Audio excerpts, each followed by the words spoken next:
Tropical agro systems గత 5 దశాబ్దాలుగా వ్యవసాయ రంగంలో విశిష్ట సేవలందిస్తూ వ్యవసాయ పంట ఉత్పత్తి పెంపుదలకు దోహదపడుతూ కీటక నాశనులు, శిలీంధ్ర నాశనులు, గడ్డి నాశనులు, పంట పెంపుదలకు ఉపయోగించే ఉత్ప్రేరకాలతో పాటుగా జీవ సంబంధిత ఉత్పాదనలలో భారతదేశంలోనే అగ్రగామి సంస్థగా గుర్తింపబడినది. గత కొన్ని సంవత్సరాలుగా ఆధునిక వ్యవసాయ పద్ధతులకు, అధిక ఉత్పత్తికి ఉద్దేశింపబడిన అనేక రకములైన ఉత్పత్తులను వ్యాపార విపణిలో పరిచయం చేసి పంట దిగుబడుల పెంపునకై రైతు సోదరులకు సహకారాన్నందిస్తోంది. ప్రపంచంలోనే భారతదేశం శరవేగంగా అభివృద్ధి చెందుతోన్న వ్యవసాయాధారిత దేశం. గత కొన్ని సంవత్సరాలుగా మన వ్యవసాయ విధానంలో ఆధునిక సాంకేతిక పరిజ్ఞానాన్ని అందిపుచ్చుకొని ఆహార ఉత్పత్తిలో స్వయం సమృద్ధి దిశగా అడుగులు వేస్తున్నాం. ఈ క్రమంలో మన వ్యవసాయ రంగ అభివృద్ధికి యాంత్రీకరణ, అధిక దిగుబడినివ్వగల సంకరజాతి విత్తనాలు, ఆధునిక కీటక నాశినులు, అధిక మోతాదుకు ఉపయోగిస్తున్న రసాయన ఎరువులు ముఖ్య భూమికను పోషిస్తున్నాయి. గమనించదగిన విషయం ఏమిటంటే, వ్యవసాయ దిగుబడులు పెరగడంతో పాటుగా పంట అవశేషాలు మరియు వ్యర్థాలు కూడా గణనీయంగా ఉత్పన్నమవుతున్నాయి. ఈ పంట వ్యర్థాలు మరియు అవశేషాల యాజమాన్యం సక్రమంగా చెయ్యకపోవడం వలన భూసారం మరియు భూమి ఆరోగ్య సమతుల్యత కొరవడుతుంది. అంతేకాకుండా అవసరానికి మించిన మోతాదులో ఉపయోగిస్తోన్న రసాయన ఎరువులు, సేంద్రియ ఎరువుల వాడకం తగ్గిపోవడం, పంట మార్పిడి చేయకపోవడం, పంట అయిన వెంటనే పంట సాగు చేయడం వల్ల కూడా భూసారం మరియు ఆరోగ్య క్షీణతకు ముఖ్య కారణాలుగా మారుతున్నాయి. ఈ కారణంగా భావితరాలకు సారవంతమైన, ఆరోగ్యకరమైన వ్యవసాయ భూమి అందుబాటు అనేటటువంటిది ప్రశ్నార్థకంగా మారింది. ప్రస్తుత కాలగమన పరిస్థితులలో అధిక ఉత్పత్తికి ప్రేరేపింపబడిన తప్పిదాలు భవిష్యత్ తరాలకు శాపంగా మారకుండా జాగ్రత్త పడవలసిన తరుణం ఏర్పడింది. నూతన సాంకేతిక పరిజ్ఞానం మరియు మంచి యాజమాన్య పద్ధతులను అవలంబించి పంట వ్యర్థాలు మరియు అవశేషాలను సమగ్రంగా వినియోగించడం ద్వారా రసాయనిక ఎరువుల అవసరాన్ని తగ్గించి భూమిలో సేంద్రియ కర్బన శాతాన్ని పెంపొందించడమనేది సుసాధ్యం. తద్వారా భూమి ఆరోగ్యం మరియు సమతుల్యతను కాపాడుకోవచ్చు. మన దేశంలో ప్రధాన ఆహార పంటలుగా ఉన్న వరి, గోధుమ, మొక్కజొన్న పంటల నుండి అధిక మొత్తంలో పంట వ్యర్థాలు మరియు అవశేషాలు ఏర్పడుతున్నాయి. తదుపరి క్రమంలో చెరకు, ప్రత్తి, మిరప పంటలు కూడా ఎక్కువ మొత్తంలో అవశేషాలను మిగులుస్తున్నాయి. ప్రత్యేకించి మన తెలుగు రాష్ట్రాలలో వరి పంట ఎక్కువ విస్తీర్ణంలో సాగు చేయడమే కాకుండా ఖరీఫ్ మరియు రబీ కాలంలో కూడా పంట అయిన వెంటనే పంటను సాగు చేయటం వలన పంటకు మధ్య వ్యత్యాస సమయం తక్కువగా ఉండటం వలన వ్యర్థాలు మరియు అవశేషాల నిర్మూలన కొంచెం కష్టతరంగా ఏర్పడుతుంది.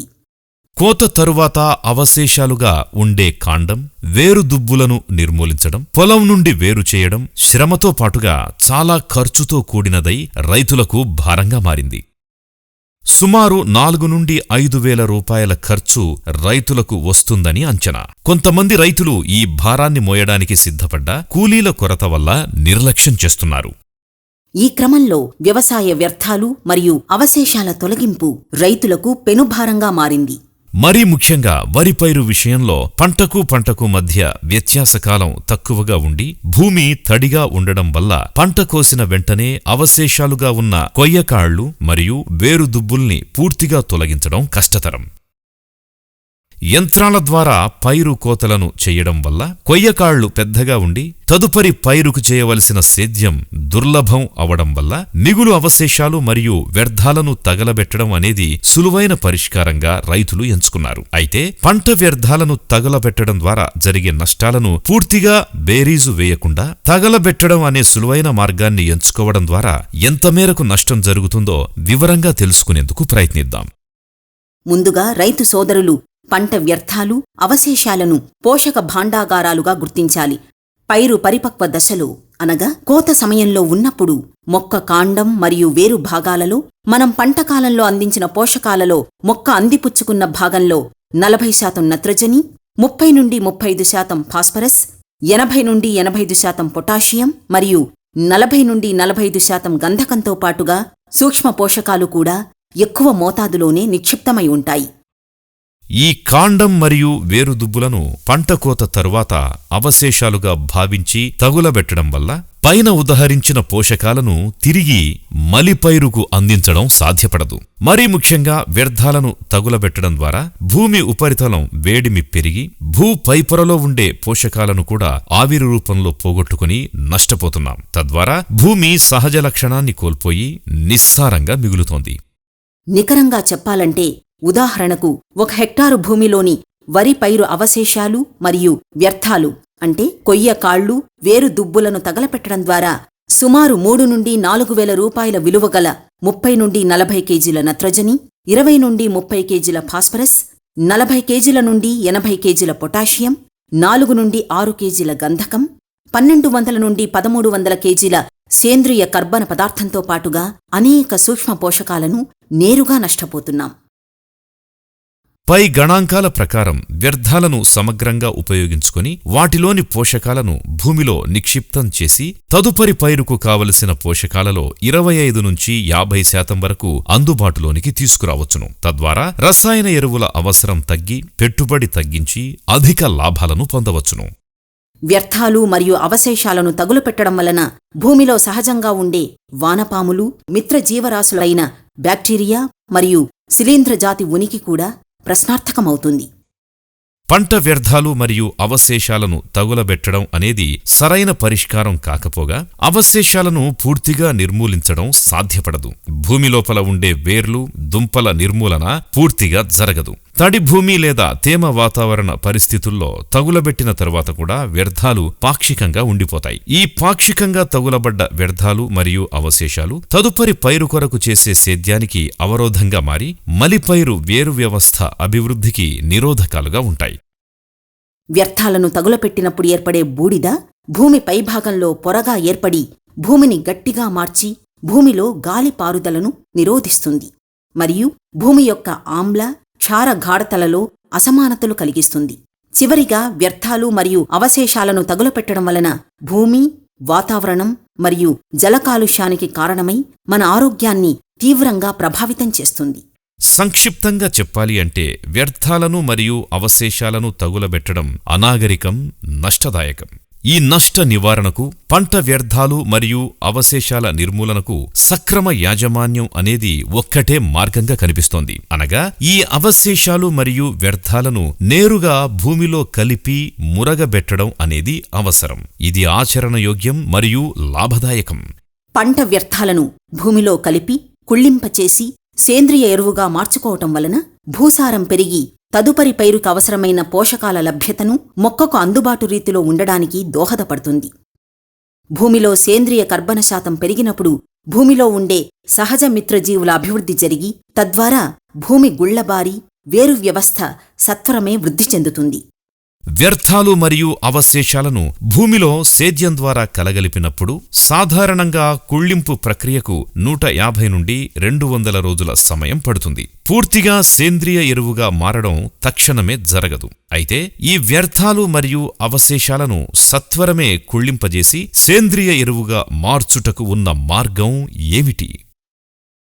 ఈ పరిణామాలు మరియు పరిస్థితులను క్షుణ్ణంగా అధ్యయనం చేసి పరిశోధనాత్మకంగా వ్యర్థాలను లాభాలుగా మార్చుటకు రైతులు మరియు భూమి యొక్క అభ్యున్నతికి దోహదపడుతూ భూమి, జల మరియు వాయు కాలుష్యాల నివారణకు సహకరించే జీవ సంబంధిత విశిష్ట ఉత్పాదన ప్రొపెల్ ని ట్రాపికల్ అగ్రో సిస్టమ్స్ వారు వినూత్న సాంకేతిక పరిజ్ఞానం ద్వారా అభివృద్ధి చేసి అందిస్తున్నారు.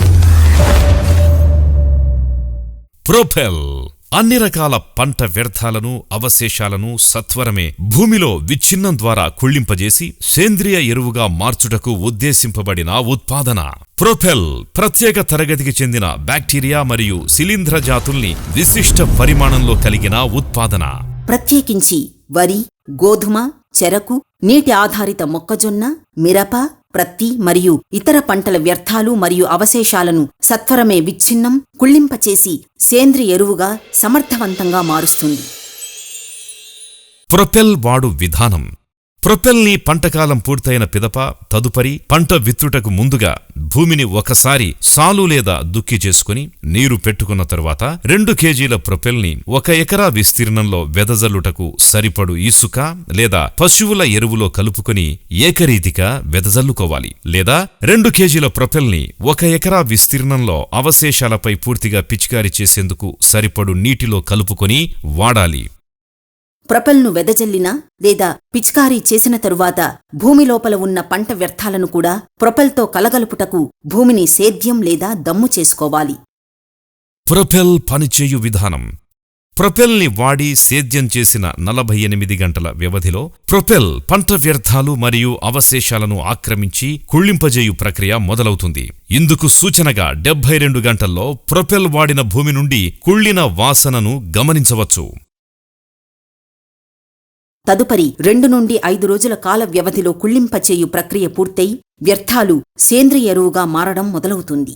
తద్వారా భూమి గుల్లబారడం గమనించవచ్చు. కుళ్ళింపబడిన వ్యర్థాలు మరియు అవశేషాలు పూర్తిగా సేంద్రియ ఎరువుగా మారి కర్బన శాతం పెరిగి పంట ఎదుగుదలకు సత్వరమే సహకరిస్తుంది. ప్రొపెల్ వాడడం వల్ల ఉపయోగాలు. పంట వ్యర్థాలు మరియు అవశేషాలను పూర్తిగా త్వరితగతిన కుళ్ళింపజేసి సేంద్రియ ఎరువుగా మారుస్తుంది. ప్రొపెల్ని వాడడం వల్ల భూమి గుల్లబారి పంట ఎదుగుదలకు తోడ్పడుతుంది. ప్రొపెల్ వాడిన వెంటనే విత్తుకోవడం, నారు వేసుకోవడం చేసుకోవచ్చు. వేచి ఉండవలసిన అవసరం ఏమాత్రం లేదు. ప్రొపెల్ను వాడటం వలన పంటకు స్థూల మరియు సూక్ష్మ పోషకాల లభ్యతను పెంపొందిస్తుంది. ప్రొపెల్ను వాడటం వలన వేరు వ్యవస్థ స్థిరీకరింపబడి పైరు ఎదుగుదలను ప్రేరేపిస్తుంది. ప్రొపెల్ను నారుమడి తయారీలో వాడినచో నారు తీసే సమయంలో వేరు వ్యవస్థకు జరిగే నష్టాన్ని తగ్గిస్తుంది. ప్రొపెల్ వాడకం వల్ల పంట వేయడానికి చేయవలసిన సేద్యం సులభతరమవుతుంది. ప్రొపెల్ వాడకం వల్ల సేద్యానికి వినియోగించే యంత్ర పరికరాల పనితీరు గణనీయంగా మెరుగుపడుతుంది. ప్రొపెల్ వాడడం వల్ల పంటకు మధ్య వ్యత్యాస కాలాన్ని తగ్గించుకోవచ్చును. ప్రొపెల్ వాడడం వల్ల కలుపు సమస్య తీవ్రతను తగ్గిస్తుంది. ప్రొపెల్ జీవ సంబంధిత ఉత్పాదన కావడం వల్ల భూమి ఆరోగ్యం మరియు ఉపకార జీవజాతి సమతుల్యతను కాపాడుతుంది. ప్రొపెల్ భూమి యొక్క ఆమ్ల మరియు క్షార గాఢతలను స్థిరీకరిస్తుంది. ప్రొపెల్ను వాడటం వలన పైరు యొక్క నీటి వినియోగ సామర్థ్యాన్ని పెంచుతుంది. ప్రొపెల్ తక్కువ పరిమాణంలో అత్యుత్తమ ఫలితాన్నిస్తుండడం వలన పాతకాలపు పద్ధతులు ఉత్పాదనలతో పోలిస్తే అధిక లాభం మరియు సులభతరం. కలుషితం చేసే వ్యర్థాల తగలబెట్టడాన్ని తిరస్కరించండి. లాభాలను సృష్టించే ప్రొపెల్ని వాడండి. పంట వ్యర్థాలను తగులబెట్టడం పర్యావరణానికి సంకటం. ప్రొపెల్ని వాడడం భూసారాన్ని పరిరక్షించడం.